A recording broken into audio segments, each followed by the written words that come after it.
In this podcast episode, Joe Rogan welcomes Katee Sackhoff, the renowned actress best known for her iconic role as Starbuck in the critically acclaimed reboot of Battlestar Galactica.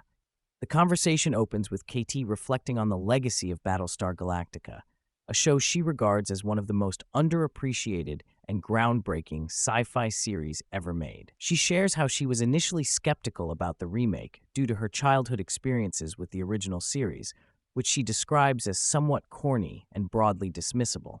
However, upon reading the script and an introductory note, referred to as Ron Moore's Bible, she instantly recognized the depth and seriousness the new show aimed to bring to the genre.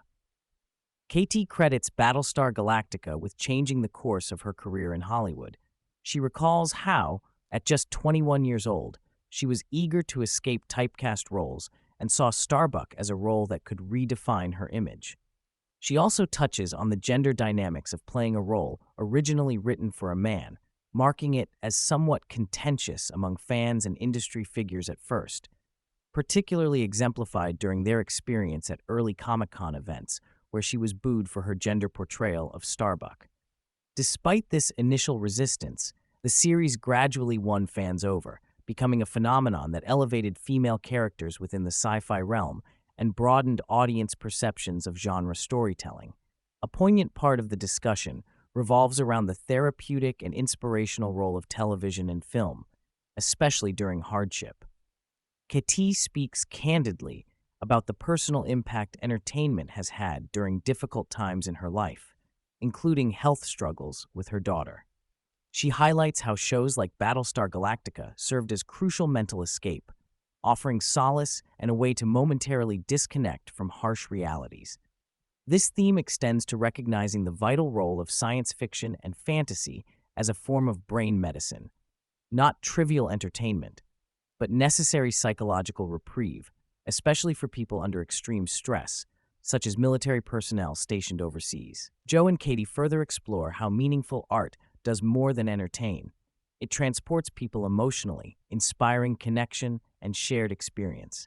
They delve into the communal aspects of live music concerts and comedy shows, celebrating how collective enjoyment creates a unique energetic bond.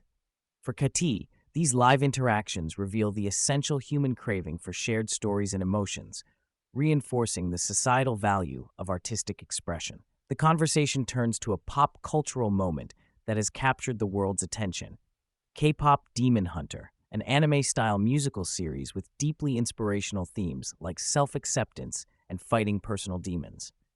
Katee shares her family's interesting journey of discovering the series, highlighting how even very young children have become adept at memorizing and performing the complex songs. Though initially hesitant due to some mature elements within the show, the compelling music and empowering messages won her over. There's discussion about whether such music acts producing virtual or AI-generated characters can truly tour live, and how these hybrid forms of art blur boundaries between technology and authentic performance. This interest in K-pop Demon Hunter leads to reflections on South Korea's unique music style influenced by American genres like R&B and rap. The topic segues into debates about authenticity and the role of AI in music production, with Katee playfully concerned about AI's incursion into creative industries, but also recognizing the phenomenal quality some AI-generated music achieves. One of the most substantial segments focuses on artificial intelligence and its accelerating encroachment into creative fields such as music, acting, and podcasting. Katee and Joe discuss AI's capacity to replicate or even surpass human artistry by analyzing vast datasets of existing art to produce compelling new content that resonates with audiences. They compare this phenomenon to historical disruptions like Napster's impact on music sharing, highlighting both the challenges and inevitabilities AI presents. Katee expresses a nuanced apprehension about the commodification and dehumanization that AI might bring, especially in acting, where an AI actress could replace human performers. She voices strong concerns about the psychological and cultural effects of AI-generated perfection, particularly on young girls' self-esteem, given the already damaging impact of highly curated social media images. Nonetheless, she acknowledges potential medical and scientific benefits of AI, especially in clinical fields. Their dialogue entertains futuristic possibilities, including AI self-preservation behaviors and the existential questions of sentience and autonomy, signaling profound uncertainty about humanity's relationship with evolving technology. Deeply personal in tone, Katee talks about the challenges of parenting in a hyper-digitized and image-obsessed society. She recounts an emotional moment with her daughter during cancer treatment when the child expressed feelings of not being pretty due to hair loss. This prompted reflections on how to nurture healthy self-esteem in children amid societal pressures. Katee emphasizes the importance of affirming children's worth in everyday, unadorned moments, rather than only praising appearance or achievements selectively. The conversation broadens to social media's detrimental influence on young people, especially girls, who are plagued by unattainable beauty standards often exacerbated by filters and digital editing.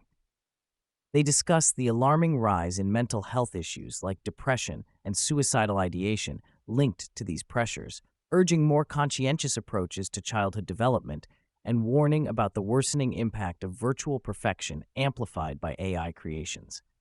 Turning to a lighter yet insightful topic, Katee and Joe compare the distinct developmental trajectories and temperaments of their children, a young daughter and a toddler son. Through personal anecdotes, they highlight how boys and girls often differ in maturity rates, cautiousness, and play styles. Katee's son is described as a wild, daring explorer with delayed speech but impressive physical aptitude, while her daughter is portrayed as more deliberative and measured. Joe adds to this with humor and observations on the unique dynamics within girls' social groups versus boys, noting differences in communication style and even bathroom behavior. Together, they reflect on how understanding these nuances requires attentive observation and adaptation, appreciating that men and women are fundamentally different in emotional and social ways, a theme extending into their broader discussion of gender representation in media. Revisiting her role in Battlestar Galactica, Katee dives into the fan culture surrounding the show, particularly emphasizing the passion and intelligence of sci-fi fans. She describes how attending conventions is both rewarding and instructive, as fans bring extensive knowledge and zeal that far exceed her own, but continually inspire her. She reflects on the challenges of keeping up with the expansive lore of franchises like Star Wars and how this contrasts with her early fandom. The bond between actor and fandom is characterized as symbiotic, where appreciation flows both ways, and conventions serve as hubs for vibrant interpersonal connections. Katee shares moments that both humbled and motivated her, including early experiences of facing skepticism and eventually being embraced. The discussion underscores sci-fi's role as a vehicle for narratives with strong, complex women, highlighting the importance of genuine character writing over mere tokenism. Fitness and physical transformation arise as vital elements in the portrayal of strong female characters in genre works. Katee speaks about her dedication to conditioning for roles like those in Battlestar Galactica and Another Life, describing intensive training regimes and body transformations designed to bring authenticity to her performances.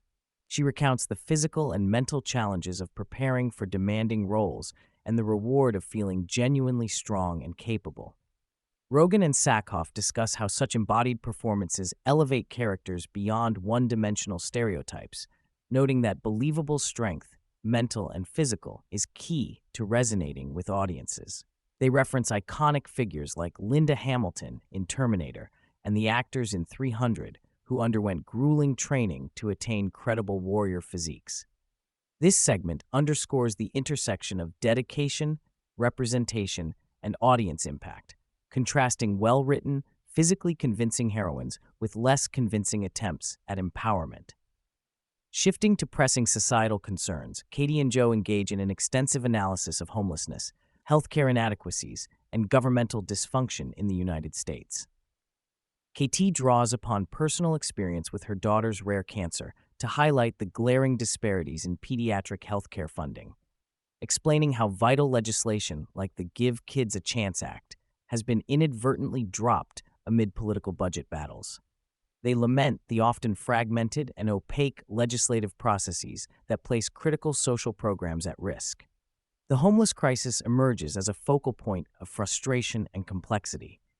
They dissect how decriminalization policies, lack of supportive services, and systemic neglect have allowed tent cities and mental health crises to proliferate, particularly in cities like Portland and Los Angeles. Both emphasize the need for compassionate, multifaceted solutions, incorporating treatment centers, mental health support, and community engagement rather than punitive measures. The conversation criticizes political motivations that prioritize campaign issues over genuine problem solving and calls for a refocused commitment to education, mental health, and healthcare as pillars of a functioning society. Joe and Katee frequently return to the idea that despite technological advances and cultural upheavals, fundamental human connection remains paramount. They reflect on how communal activities like live concerts, comedy shows, and even shared moments in parenting and friendship create irreplaceable bonds. The episode underscores that technology, whether AI, wearable devices, or social media, cannot supplant authentic interpersonal experience, though it profoundly shapes contemporary life. This theme is reinforced in discussions about the evolving forms of communication, such as emergent brain interface wearables that could transmit thoughts without speech. While fascinated by these developments, they caution against over-reliance on technology that might promote isolation or passive existence. Instead, there is a hopeful push for balanced adaptation that preserves empathy, creativity, and genuine presence. Toward the episode's close, the dialogue wanders into cosmic and philosophical territory. Katee shares personal fascination with the vastness and mystery of the universe, inspired by childhood science teachers who prompted deep reflection on infinity and our place in the cosmos. Joe and Katee muse on striking visual parallels between the human brain's structure and galactic maps, suggesting fractal patterns and interconnectedness on mind-boggling scales. They touch on recent astronomical phenomena, notably a mysterious object called 3 Atlas hurtling through space, possibly a metallic alloy unlike any natural asteroid, with speculative ties to the infamous WOW signal from decades past. The eerie possibility of extraterrestrial visitation surfaces humorously alongside the awareness that intelligent life elsewhere could manifest in forms far stranger than humanity imagines. These reflections close the episode on a note of wonder, humility, and curiosity about life, both known and unknown.